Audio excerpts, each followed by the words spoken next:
Leçon 46, mots, la particule d'inclusion. On va voir une nouvelle particule ultra utile en japonais, c'est la particule mo. On l'a vu en fait dans la leçon précédente avec l'expression dochira mo. Alors on avait vu que dochira mo ça voulait dire les deux. Par exemple, dochira mo sukidesu ça veut dire j'aime les deux. En fait, on l'avait également vu dans une leçon précédente avec nanimo. Et je vous avais dit que nanimo c'était rien. Et que on reviendrait sur le mot, que vous pouviez apprendre nanimo comme une expression qui voulait dire rien. Par exemple, nanimo tabemasen deshita, je n'ai rien mangé. On va voir exactement pourquoi. Parce que ce soit dochiramo ou nanimo, ce sont des expressions, mais le mot qui est utilisé, c'est en fait une particule que l'on va voir souvent en japonais et que vous croiserez souvent, que ce soit dans des expressions comme ici, nanimo, dochiramo, mais également seul en tant que particule, notamment comme la particule wa qu'on a beaucoup vu jusque-là. Sauf que wa et mo marchent de pair. Wa, on avait vu que c'était la particule qui indiquait le thème. Donc on disait à propos de ou en ce qui concerne, et que ça avait une notion d'apporter en contraste, de l'exclusion, et que ça rajoutait de l'emphase. Parce que par défaut, en japonais, on part du principe que le thème est compris par le contexte. Du coup, si vous faites exprès d'expliciter le thème avec un wa, ça va rajouter de l'emphase, et ça permettait de faire la contraste ou l'exclusion. Par exemple, quand vous dites watashi wa, ça va avoir tendance à mettre de l'emphase sur watashi et à exclure watashi par rapport au reste. Donc ça veut dire me concernant, et ça va exclure je du reste. Eh bien, mo, c'est une particule extrêmement proche, vu qu'elle sert également à indiquer le thème. Ok ? Elle sert également à indiquer le thème, donc ça va avoir un rôle qui est très proche de à propos de ou de en ce qui concerne, on va le détailler juste après, mais la différence avec quoi, c'est que elle n'a pas ce pouvoir de contraste d'exclusion. En fait, elle a l'effet inverse, c'est-à-dire qu'elle va rajouter de l'inclusion. C'est l'effet exactement inverse de wa à ce niveau-là. Ce qui fait qu'en français, on peut très facilement la traduire par aussi ou par même. Par aussi ou par même.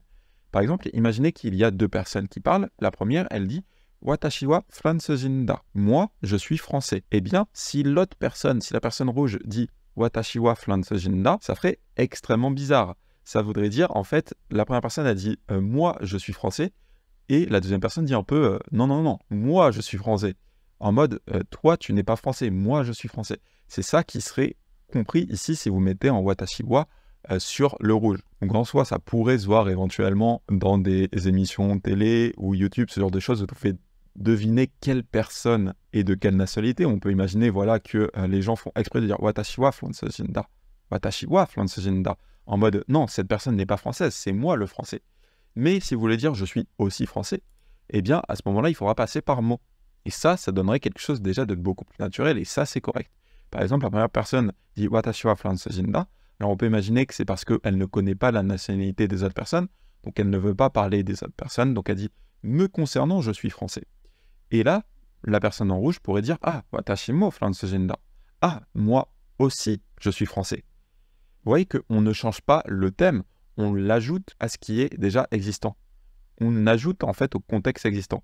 Donc, on va dire « Moi aussi, je suis français ». Ça fait que le mot est généralement utilisé quand il y a déjà un contexte présent, vu que si il y a zéro contexte et vous dites « Watashi mo fransujin da », en fait, ça va sous-entendre qu'il y a d'autres personnes qui sont françaises. Ça va inclure watashi à d'autres personnes. Donc sans contexte, ça ferait bizarre, mais ça laisse sous-entendre en fait que vous n'êtes pas la seule personne française. Voilà, quand vous dites mo, c'est vraiment cette puissance d'inclusion. Qui fait que dans des expressions comme dochira mo, en fait, quand on dit dochira mo, dochira, je vous rappelle, ça veut dire quelle direction. Quelle direction. Et littéralement, quand vous dites dochira mo, vous dites quelle direction aussi. Donc nous, comment est-ce qu'on pourrait dire ça en français? On pourrait dire peu importe quelle direction. C'est-à-dire quelle direction on inclut, skides, c'est appréciable. Donc nous, comment est-ce qu'on dirait ça en français? On dirait les deux directement. Puisqu'on dit quelle direction est inclus, donc peu importe quelle direction est inclus, donc nous, on dirait directement les deux. Et c'est le même cas qu'on avait vu nanimo tabemasen deshita. En fait, nanimo, nani, ça veut dire quoi? Et donc, vous dites littéralement quoi aussi.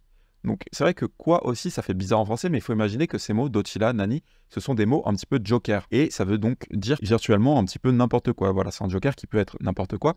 Et vous dites n'importe quoi, mot aussi. N'importe quoi aussi. Donc, comment est-ce que nous, on dirait ça en français? On dirait tout. Mais attends, Obi, là, il n'y a marqué rien. Pourquoi? Ça, c'est quelque chose de très intéressant. C'est que en japonais, la négation, elle se fait sur le verbe. Là où en français, la négation se fait sur le vocabulaire qu'on utilise. C'est-à-dire qu'en français, il y a une différence entre tout et rien. Mais en japonais, il n'y a pas de différence. En fait, si vous dites nanimo tabemasen deshita, littéralement, on dit j'ai tout pas mangé. j'ai tout pas mangé. Tout ce qu'il y a, je ne l'ai pas mangé.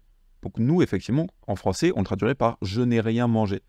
Et ça va être le cas avec beaucoup d'expressions qui contiennent mots, c'est qu'elles vont être utilisées avec des verbes négatifs, et du coup, ça va avoir le sens de rien. Mais de base, ça a un sens de tout. C'est pour ça que, regardez, je vais vous montrer Yomi-chan. Vous voyez que Yomi-chan nous dit bien que c'est une expression. Alors au passage, Yomi-chan en français ne nous le trouve pas, mais Yomi-chan en anglais nous le trouve comme expression. Et il y a marqué entre parenthèses not anything, entre parenthèses nothing at all. Parce que de base, ça veut dire tout, mais que très souvent, ça veut dire rien. C'est pour ça que c'est entre parenthèses. Parce que ça va dépendre, en fait, de la conjugaison du verbe. Donc ça, c'est une grosse différence avec le français, c'est que nous, en français, on a des mots qui vont être utilisés pour la négation. On va avoir tout contre rien, on va avoir tout le temps contre jamais. Voilà, en français, on va changer les mots, alors qu'en japonais, ça va être le même mot, ça va être, en fait, voilà, la négation, elle vient vraiment sur le verbe. Donc nanimo, c'est un peu une simplification de dire que ça veut dire rien. En vrai, ça veut dire tout, mais ça sera extrêmement souvent, en fait, dans la majorité du temps, ça sera utilisé avec des phrases négatives. Vous le verrez de temps en temps avec des phrases positives. Quand il sera avec des phrases positives ou plutôt affirmatives, il prendra le sens de tout. Voilà, comprenez vraiment que mot, ce que ça fait, c'est que ça va inclure, du coup, quand vous dites nanimo, ça va inclure quoi? Ça veut dire quoi? Inclure quoi? Quoi, voyez-le comme un joker, donc ça inclut tout. Donc nanimo, ça veut dire tout, et quand vous le mettez au négatif, c'est quoi le négatif de tout? Ça va être rien. Donc voilà, mot, ça indique le thème. En français, c'est assez simple en fait de le voir comme à propos de aussi ou directement même. En vrai, c'est extrêmement proche en français de même ou de aussi. Et voilà, ça a vraiment une notion d'inclusion. La particule mot marche de pair avec wa, là où wa, ça va indiquer le thème en excluant le thème par rapport au reste. Mot, ça va indiquer le thème en l'ajoutant à autre chose. Ça a un phénomène d'inclusion. C'était la leçon sur la particule mot.